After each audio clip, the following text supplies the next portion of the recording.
Good evening. Namaste. It's a pleasure to be amongst you today. And let me first congratulate the HMA for your... Is this good? Yes. Yeah. Okay, let me first congratulate HMA for your continued enthusiasm, for keeping the spirit of continuous learning, for connecting, and for appreciating the fact that the only constant is really change, and therefore you need to keep moving.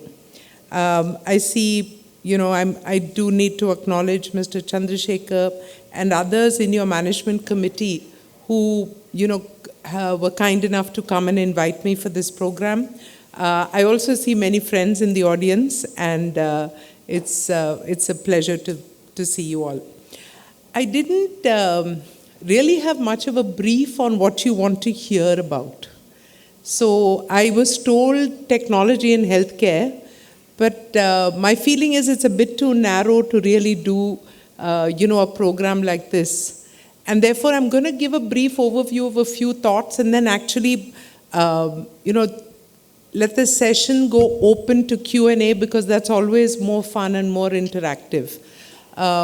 So with this, let me just begin by saying that the criticality of the situation we're in right now, I think it's a once in a, not just a lifetime, but once in a many lifetimes situation that India is in right now.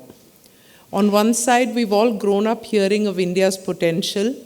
It seems the moment when this potential can really come to bear. We look at the global situation, and for the last 3 to 4 years, it's been interesting that India has been the brightest spot in the global economy with growth rates over 6% GDP when many of the world leaders were struggling at 3 and 4% GDP growth, and China began to slow down for the first time. So the post-COVID scenario really changed the geopolitical environment and gave India an opportunity to shine. Again, on the home stage, we saw not just stability, but I think some significant continuity of leadership. At the time when the BJP party was voted back, all of us know that that year, the year 2024, 23, 24, 25, had about 17 major global elections. And 80% of them moved anti-incumbency. So the fact that India managed a continuity with the same party is something which speaks volumes for the fact that we are on a certain path. It's for us to embrace this path and accelerate this path. I'm not going into various details like PLI, etc., but I do want to say a few things in terms of global opportunity and how we're seeing things. So first, of course, the fact is that our exports business is definitely a very low percentage compared to our potential, number one, and a critical factor for us to grow. But the other interesting aspect is that 70% of our exports is in services. And therefore, the need to continue to grow the manufacturing sector, and I believe many of you will be from the manufacturing sector, I think that's a significant aspect that we have to continue to look at. Talking of this services sector and manufacturing, there's one universal theme running across the whole world. And I don't need to really tell you, no prizes for guessing. What is that universal theme?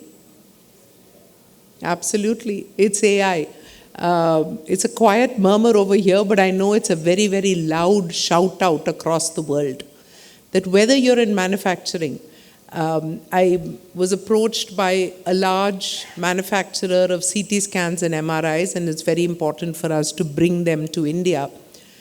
Their factory is completely robotics, completely AI enabled.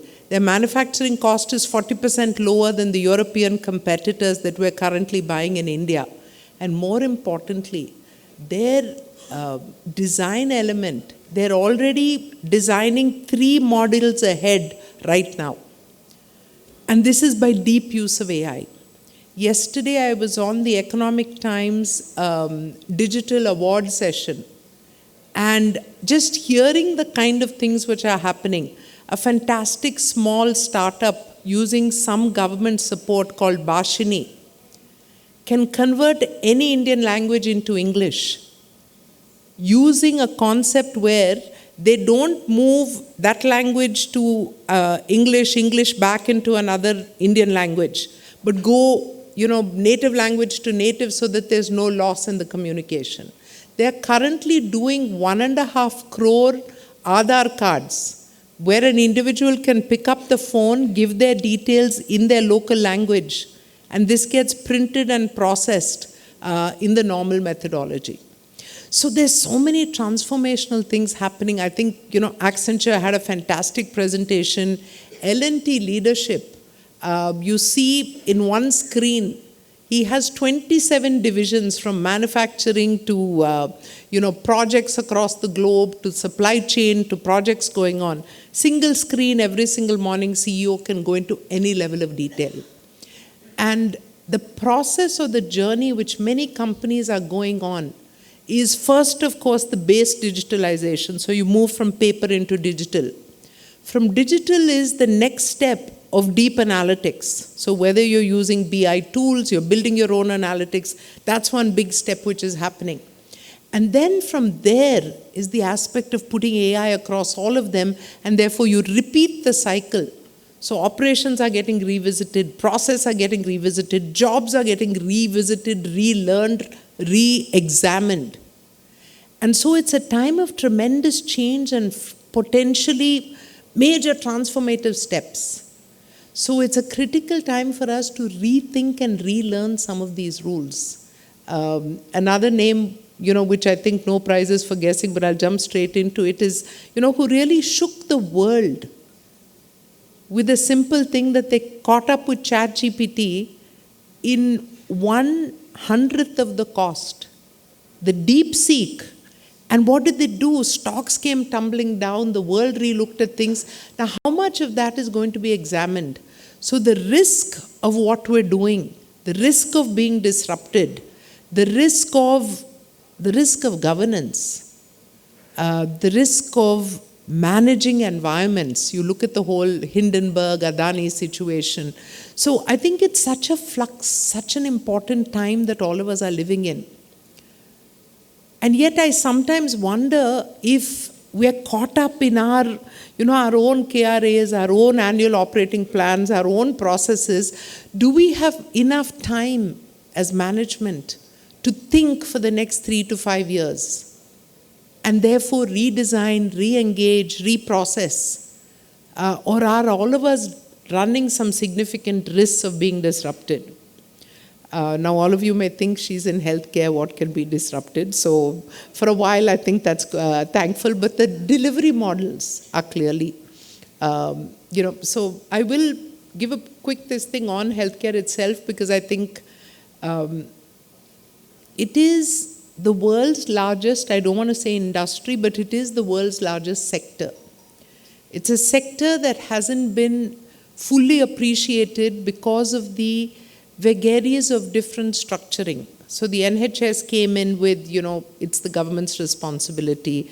America went with, primarily private driven on the face of it, but is actually funding most of healthcare through their Medicare, Medicaid, and the subsidized programs, and about 16% of their GDP goes into healthcare. We look at India spending overall about 4.5% of GDP, but government spending is still under 2%. That means the out-of-pocket expenditure is still approximately 2% of GDP on healthcare. But unfortunately, I'm giving you 3 very extreme examples. And I don't think anybody is happy with the healthcare system. Neither the UK, where the waiting lists are long, nor the US, where the denial rates are high, nor India, where so many people are denied care or not getting access. And therefore, we're again here at a transition point. In this journey that we're on, or the transition point, the journey is, of course, number one, we clearly need more beds, we need more doctors, we need more nurses. But more importantly, if we're thinking in this disruptive mode, we need a paradigm shift in thought process about healthcare. I'm coming actually directly from Vikarabad, where I spent 3 days at a wellness spa. So naturally, my mind is kind of influenced by that thought process. But more importantly, this is a thought process that our chairman, Dr. Reddy, many of you know that he began Apollo because he lost a young man before this person had enough time to raise money and get a visa to go to America for heart surgery. This was in 1980. In 1983, we opened our first hospital. From 1983 to 2024, we are today 73 hospitals, 12,000 beds, 6,500 pharmacies, 350 clinics. But the one thing, thank you, appreciate that. It's a large team, I don't take credit for this one. But I think the important thing, of course, the most important thing is the trust of the Indian people who continue to come back and, give us their family members, their loved ones, and say, make them better. But I think the one thing which we're seeing in this continuous growth of, the incidence of cancer is growing at an alarming rate. 1 in 7 women will have breast cancer. We cannot even believe it, but it's true. Indian women, cervical cancer is the largest cause of death by cancer in Indian women, despite the fact that Western women do not die of cervical cancer. And this is simply because of screening and preventive care. So I think the biggest thing that we need to do is actually 2 axes. Number 1 is continue to push on advancements in care. Can we change cancer therapy because we've learned about immunotherapy? I say that healthcare is being completely redefined by 3 Bs, 3 very important Bs. Number 1, the first B is biology, which is when the genome was deciphered, we began to understand why a certain individual will have a cardiac problem while his neighbor who drinks and smokes and parties more than him does not have a cardiac problem. It's his genetic makeup, which is an important factor. But understanding biology has helped us decipher so much of healthcare. The second very critical P is bytes. And bytes is really the computational capacity, because by Moore's law, as computational capacity kept doubling and the cost of this computation came down, these got applied into diagnostic tools in healthcare. So our CT scans went from 64 slice to 120 slice to 640 slice, and we began to see more. Our PET CT got embedded on top, and therefore we did nuclear analytics on top of imaging and gave more.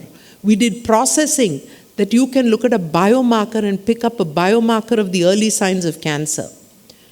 And then the third wonderful piece, especially in a country like India, the third B was bandwidth. Because anywhere in our country now you pick up your phone and you can teleconsult with a doctor. When 80% of our doctors are living in cities and 70% of our population is living in rural India, telemedicine is one of the biggest answers. So as biology, bytes and bandwidth transform healthcare, the most important thing we have to look as we're finding new cures is how do we focus on prevention and early detection. And therefore, as a management association, I would request all of you to please begin to study the health of your community, the health of your employees. Have they done their health checkups? Do they understand what are the precursors of heart disease? There's a large pharmaceutical company in Hyderabad who 16 years ago, they lost a young scientist. And after his death, they began to do a very committed program. So every year, their senior leadership completely does a health checkup. We present to them what is called their portfolio of health. So how many? 30% are obese, 22% have hypertension, 17% had diabetes last year, but it's become 27%. These are the kind of statistics which then help you to think through what is lifestyle modification? Can I introduce millets in my food canteen? Can I have stand-up meetings? Can I figure out how I give free yoga to everybody at 6 in the morning online? There are 100 health interventions that we can do. So human resources and management teams need to start thinking about not just the intellectual capacity of their employees or the productivity output of their teams, but really the health of their employees. What can we do to prevent back problems, which is leading to DALI? What can we do to prevent brain fog in 55-year-olds? There are various aspects of this. And therefore, I did want to, kind of take a moment to say that on one axis, we're doing advanced care. The first proton machine brought to the country, which has become magical for cancer care, came in through Apollo. But in equal strength, we are focusing on early detection and prevention. In that, Chairman declared about 3 years ago that while we continue to do the highest end treatment, intensive care, ECMOs, Impalas, heart assist device, transplants, I want us to spend an equal amount of energy on preventive healthcare. I'm happy to say that last calendar year, 2024, we did 2 million health checkups. And we re-engineered our health checkup program. So first we start with an AI structured lifestyle health risk assessment, which we actually developed in partnership with Microsoft. And the AI CVD, the cardiovascular risk portion of it, is actually at the back end of the Singapore government's population health and AI. So lots of AI modules into it. From there, we auto-generate a customized set of lists. Many people think health checkup is choose a package, 1, 2, 3. Those days are gone. Everything is personalized medicine. So it's personal, it's preventive, and it's proactive healthcare. Those are the 3 Ps. So I moved from the 3 Bs to the 3 Ps. So after you've done that list of tests, then you get your testing done. And here's the best part. The doctor no longer gives you a prescription, like take these 3 medicines, do this, come for review in 3 months. All of you have heard that bit. He gives you what we call the path to wellness, which has medication but also has lifestyle modification. And this is then handed over to a health mentor. This is then put into a mobile app so that you can review, and that health mentor can talk to you, you can ask questions. And this is because we had an aha moment that all the things that, or most of the things that our generation and people are suffering from are what are called non-communicable disease. Cardiac ailments, cancer, neurological ailments, stroke. Now it's also obesity, lack of sleep. All these are lifestyle-related disorders. And nobody changes their lifestyle after spending 15 minutes in a doctor's office. It's a slow, continuous process. It needs nudging. Whether it's your wife who's nudging you or your health mentor who's nudging you, somebody needs to do that nudging to create this behavior modification. But I want to end this aspect of what I'm talking by giving you just 3 very, very important data points. Mark Hyman, who's one of the most proactive general physicians in the world, I think, said something very similar to what our chairman said a long time ago, but I'm quoting Mark. He said the heart attack that somebody has in their 60s began in their 30s. So when you're 30 years old is when your arteries begin to start clogging, when your physiology starts changing.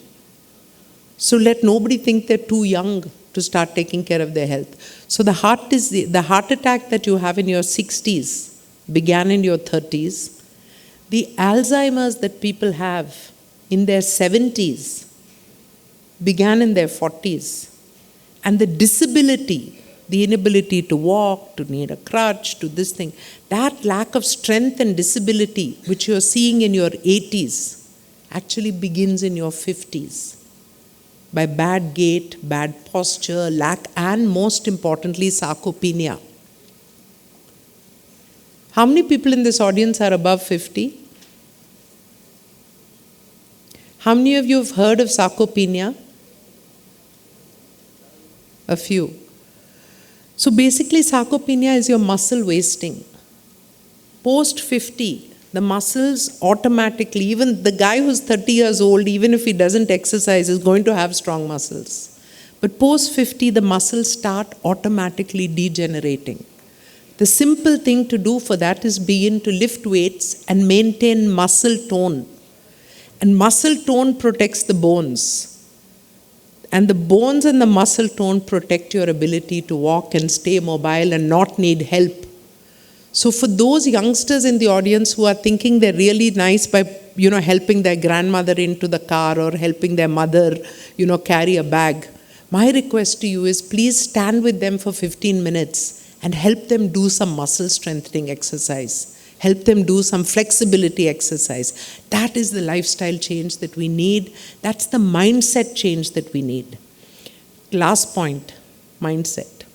I began by talking about, in the US, corporations and individuals pay for their healthcare. The NHS, the government pays for healthcare in UK. In India, it's a very mixed environment. So whose responsibility is healthcare? So that's absolutely correct in that it is every individual's.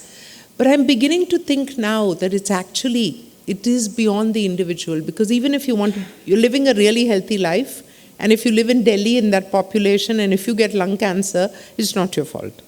So I'm beginning to seriously think that healthcare now is the responsibility of the doctors to make sure they tell you the right thing. It's about the hospitals to give you an ecosystem to stay healthy and an environment to do so right. It is definitely the individual to make themselves aware and knowledgeable and stay healthy as far as possible, and to move at the right time. Early detection. Are women doing breast self-examination? Do you know the symptoms of a stroke, and therefore can you rush somebody early enough in that golden hour so that we can do clotbuster therapy and not have someone lose a hand or a leg? Multiple things. Stay aware, understand what to do. But after the doctor, the hospital, the individual, it's also the corporation. Because corporates, you're paying for healthcare. You're covering the insurance costs. You're covering your employees' costs, and you're suffering your employees' disability. So corporates are also responsible, and I believe governments are also responsible. Are we doing enough food labeling? Are we ensuring that carcinogenic food dyes are not in food that you eat every single day, and even children are eating tandoori chicken which has that red color which will lead to cancer? So there are 100 things like this. My only request is let us raise the awareness level about the importance of a collective approach to preventive healthcare. With that, I will stop and throw the session open to the audience for any questions. I'll be very happy to answer. Thank you. Yes, Ganesh. Just one question, Sangeeta. Look at the AI as a predictive tool. So how extensively is Apollo using AI for predicting disease or predicting the onset of disease? So fantastic question. Thank you so much. I think we began working on AI about 4 years ago. We're fairly early in our journey, but we currently have 26 different algorithms that we have well established. There are many more in production, but 27 have MDSAP and the ISO for software as a medical device. So these are approved. Giving you some examples, I spoke about the cardiovascular risk score. We have a very, I believe a life-saving, very, very important module, which is an early warning symptom for sepsis. In the ICU, you're collecting so much data. There's monitoring data, there's lab data, there's clinical data.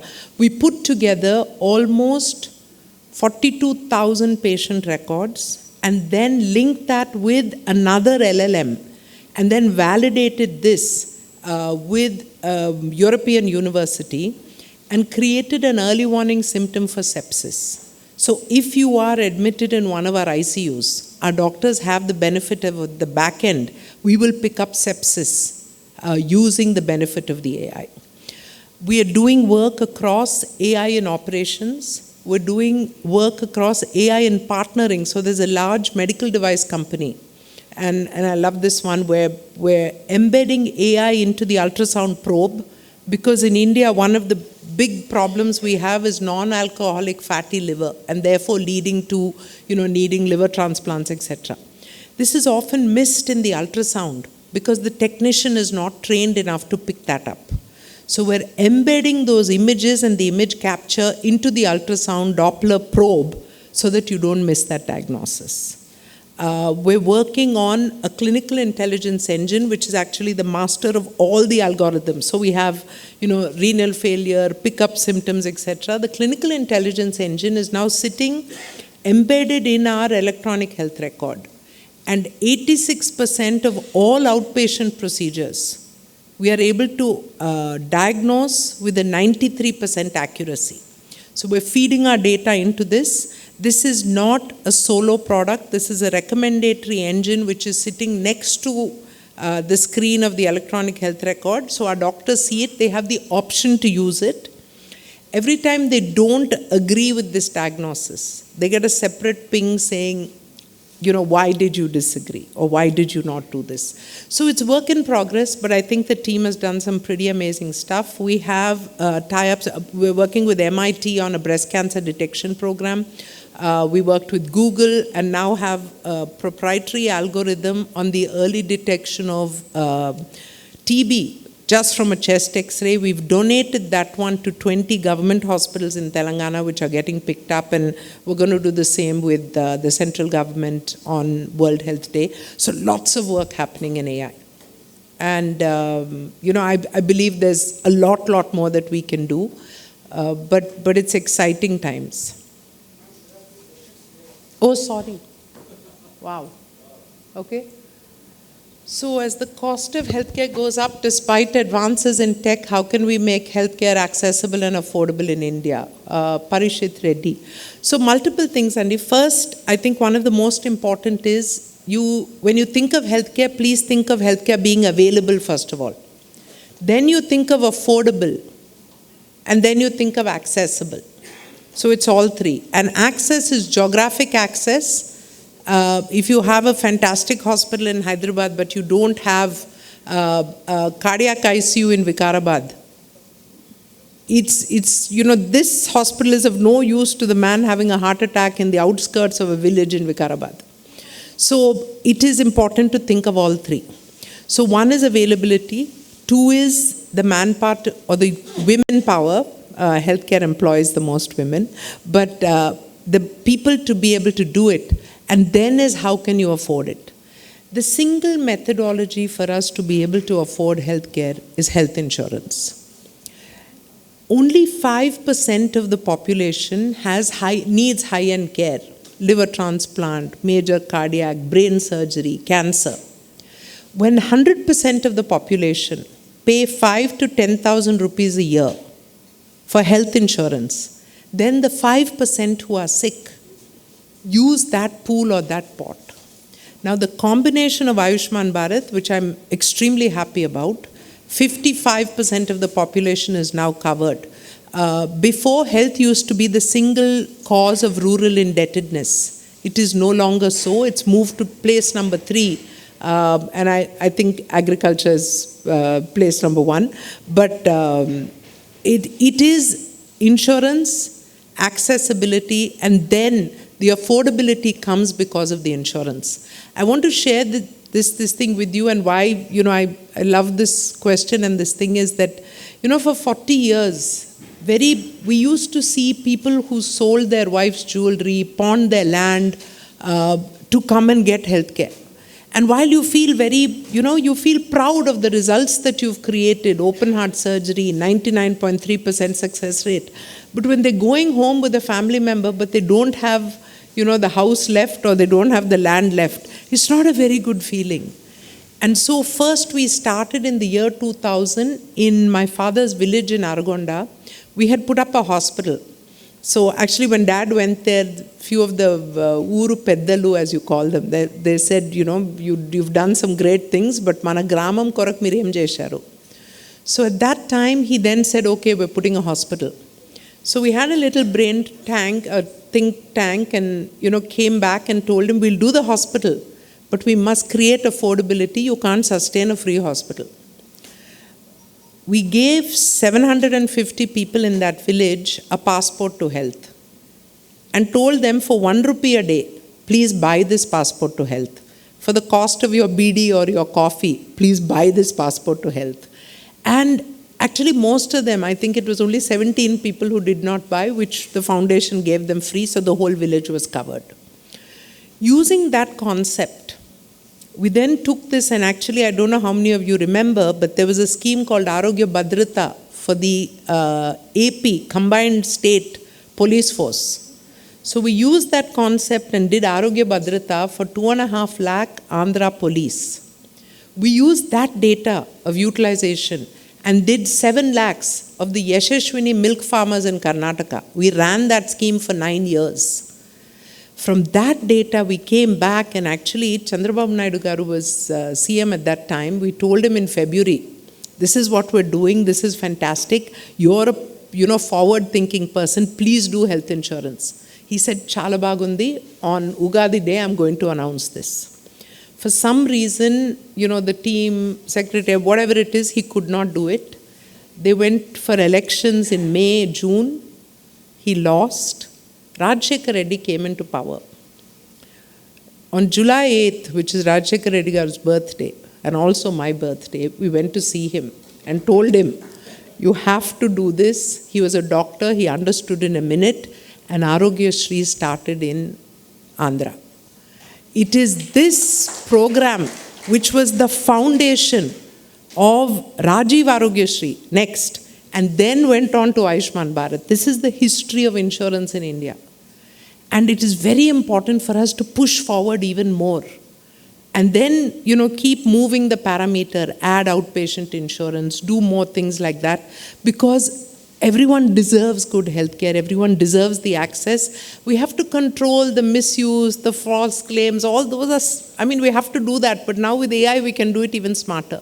But so I just want to say, sorry, I'm still at question number 1. So basically, in a simple term, it's prevention, reduce the burden of disease, it's insurance, enable access, and it's put money into healthcare infrastructure so that we have enough hospitals and clinics. And finally, it's in research because we need to find new cures. Nowadays, getting a PS5, cigarette, alcohol, inventing things in minutes, why can't we do the same for medicine? Cockroachpreneur. Sir, please download Apollo 24/7. You will get a doctor's consult in under 15 minutes. You can order medicines who can reach you in under 19 minutes, only in cities, of course. We're working on rural area. Your phlebotomist will come home. You can get a lab test. Within 6 to 24 hours, your reports will be on your phone, and then you can do another repeat consult. Nowhere in the world is this happening. So please, let us celebrate. And this is not just Apollo. Pharmacy is doing it, Tata 1mg is doing it, other guys are doing it. Actually Indian healthcare in some areas, and if you can afford it, is amazing. So only somehow we all got into this habit of thinking that we have bad healthcare. But the fact is that people from 140 countries come to India for healthcare because we have high quality at 1/10 of global prices. Medical value travel. You heard Nirmala Sitharaman in her budget, Heal in India. Heal in India is based on this power. Our chairman met Prime Minister. They discussed this for 2 hours. He spoke to him about medical value travel. He said, Sab kuch acha hai, Dr. Reddy, medical value travel mat bolo. Let us say Heal in India. He gave those words 2 years ago. And finally, it's becoming close to a government program. We need e-visas, we need standardization, we need to control the touts who are meeting patients at the airport and taking them, all the things that happen in our wonderful India. But still, it's happening, where people are respecting. And in 2 weeks from now, we have a conference in Delhi. 9 health ministers of different countries are attending that conference. Because, February 21st and 22nd, it's International Patient Safety and Transforming Healthcare with Technology. Under the umbrella of the program is called International Health Dialogues. We have over 7,000 delegates. It's going to be, if you can join, please do come. Okay, how can healthcare leaders strategically influence government policy? We keep trying. What are your thoughts, and why a country like India is lacking to implement patient care management such as EMR and EHR is actually happening. Small but happening. A lot more to be done, but this thing. On March 17th, we go paperless in our first hospital. Our OPD is already completely paperless. Others have actually done it also. I think Mata Amritamai has a beautiful American system. They could afford it. We've built a homegrown system. So this move is happening. How safe is robotic surgery, any AI being used in machines? So robotic surgery in the right hands is tremendously safe. Please remember the robot is not operating. It's the doctor who's operating using a robotic arm. It is the robotic arm which is enabling deeper access, smaller incisions, faster recovery, less blood loss. It is an amazing area. They're adding AI into it, but there's a journey to go before that. And for now, I would not propagate that it's just a robot trying to do surgery. It's the robotic arm and the doctor behind it. How do women take care of not getting cancer? Okay, beautiful question, Nilima, but there's a lot to be done. And it's about food, it's about lifestyle, it's about testing, it's about early detection. The incidence is so high that some people will get cancer. The trick is not to be scared of getting cancer, only be scared of not finding it early. So those checkups are very, very important, even if it's self-examination, small this thing. So create a protocol. By the time you're 40 years old, first mammogram has to happen. Cervical cancer screening every 2 years at the minimum, or at the first sign of any ailment. I can send a protocol. It's a long story. I don't want to this thing now, but we can send a protocol of all screening to HMA. You can circulate it among your people. It doesn't have to, have our name on it. It's just good public information and a checklist that everybody can start using. Last question. How can emerging healthcare technologies such as AI and wearable devices improve patient outcomes while addressing ethical and privacy concerns? Okay, interesting, slightly complex. Let me take the first part first. I think IOMT is transforming care at many levels.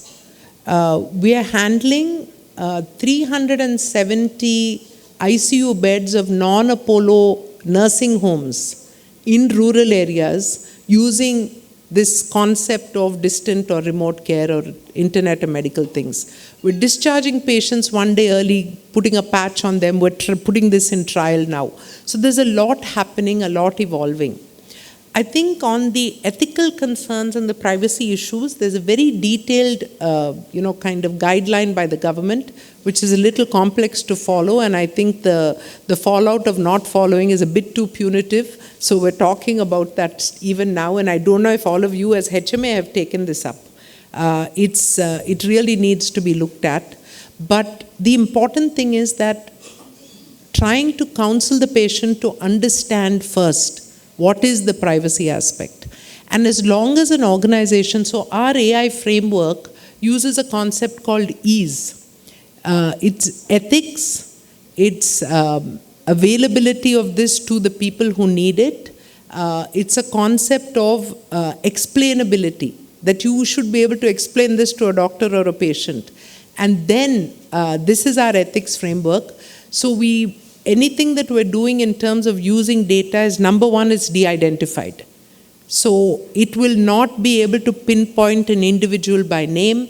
It is only the file and the disease and the values. So therefore, it is not so difficult. I think ethics has become this, and data privacy is sometimes used inappropriately to hold back some good scientific. So if you're following a good process, I don't think it's a problem. Okay, I think we've come to the end of this thing, the question answer session. I would just like to close with a thought which I think is very, very important, and that is that management is actually not new to human beings and definitely not new to India. We've had some of the greatest management thoughts and management gurus come out of our ancient books. I think the aspect of how are we staying abreast while using some of those is possibly one of the most critical aspects. And the fact is that the world as we know it is going to change. It is, 5 years ago, nobody would have thought driverless cars are going to be allowed. But it's already happening in some states. Nobody would have imagined, that some people you don't have to go to a training institute, you can learn everything online. Certifications are going to change. Manufacturing process and 3D printing, every single area you pick up, there's major disruption just around the corner are already happening. So I just wanted to this thing that we can be scared of this disruption, or India with the kind of youth and demographic we have, we can prepare for this disruption and seize the moment and really push towards leadership. Because I'm ending this with a very philosophical note maybe, but the fact is that India is a very special country. Somebody asked, why are people going to Kumbh? What is this Kumbh Mela thing happening? And, by the hundreds. And I was looking at the internet, and Sadhguru kind of said that India has always been a land of seeking. It's been a land of, finding, and that seeking is not just material seeking. So people getting down at Prayagraj or Allahabad or whatever you want to call it, with 5 rotis wrapped in one thing and not knowing where they're going to stay, and all they want, is it just the dip? It's not about the dip in the water. It's about this thought process that I am liberating myself to another place. It is those concepts of liberation, seeking, karma, destiny, which held our country without anarchy, despite the significant socio-economic differences. But some of these are reducing now. And therefore, youth have wide exposure and they're questioning these things. And they want these things and they want more. And it's in that environment of this flux of the sociological situation that it's very important for us to enable economic prosperity. Because a lack of jobs and economic prosperity can lead to anarchy. When you don't have a strong, religious or social kind of binding. And as that is slightly eroding, it's important for us to push up the economic. And therefore, I'm actually ending by putting some responsibility on HMA and all management leaders and associations that we must find a way to take India's growth rate, not 6.7, we need 8% for 3 to 5 years. And that will be the breakout. So may I please end by giving all of you this responsibility as one among you.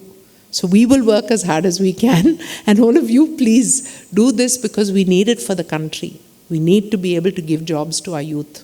We need to be able to provide an economic basic so that our country does not move into anarchy. And then we'll be able to protect the spiritual, the cultural, the beautiful things about the country, the diversity. So wishing you all good luck and a very, very, wonderful 2025. Namaste and thank you. While the felicitation goes on, I hope that all of you, most of you have started scanning your last code, that is 7 of session 7. We have witnessed that more than 8 participants have already downloaded their e-certificates. If you are facing any problem, we are here to help you out. You can reach us anytime.